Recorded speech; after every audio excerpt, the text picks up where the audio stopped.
How you doing, YouTube? Matt with Massive Beer Reviews back with...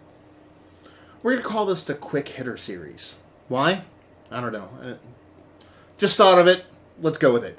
What am I doing right now? I am actually drinking a Boulevard bundled up. This is their first attempt at a Barleywine. Why am I doing this beer like this? Well, every now and then, I have my camera, which kind of goes sideways on me, and fucks up, and I lose the video. Basically, I do all my videos on my phone, and what happens is if it crashes while I'm in the middle of a recording, I lose that. So that happened here, and I just kind of wanted to complete this. I actually want to do the review of this beer. Just because I want to do it. So I think they do a quicker video, something where I've already tasted it. Anytime you see anybody with a cap off or actual liquid in the glass, they've already drank the beer. They've already drank it. They thought about what they're going to say.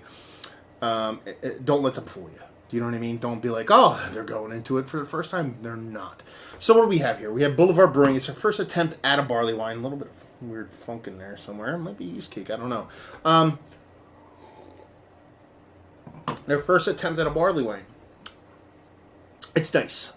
It's somewhere between an English and American barley wine. It's not full American, but it's English enough to where it has that kind of, caramelly brown sugar kind of thing going on.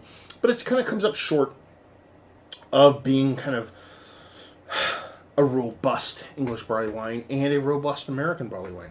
The hops come off spicy. They come off tea-like. They come off kind of tannic. They come off kind of herbally. It's not necessarily a bad thing. But that kind of English side of things also comes off a little bit too soft for me. A little bit too just kind of caramelized brown sugar with just that subtle caramel vibes. There's no kind of date figginess to it. It's outside of where the raisinette thing should be. But that usually takes a little bit of time. And that's kind of where this beer kind of lands for me. It's a beer that needs time.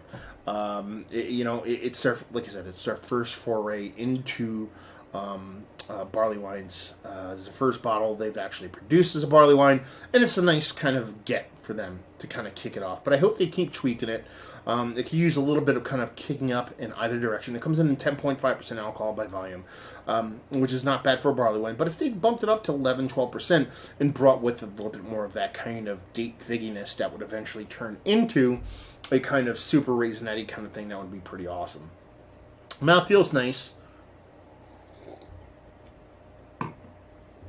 Nothing too crazy.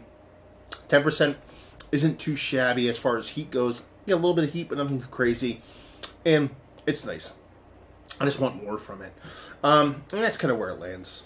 At least for me. So yeah. Nice beer. Not too shabby. But at the same time, if you were to get a bottle of this, I would age it. Conversely, if you see this is...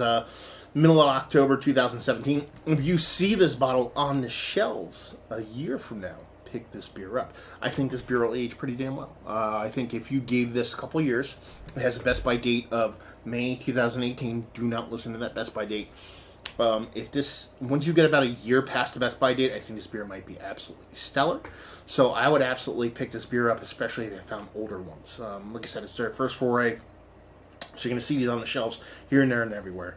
So there you go. Little quick hitter review of Boulevard beer because my camera fucked up. So hopefully you guys enjoyed this little quickie. Hopefully you enjoyed a nice barley wine today because, hey, barley wine is life. And hope to see you next time.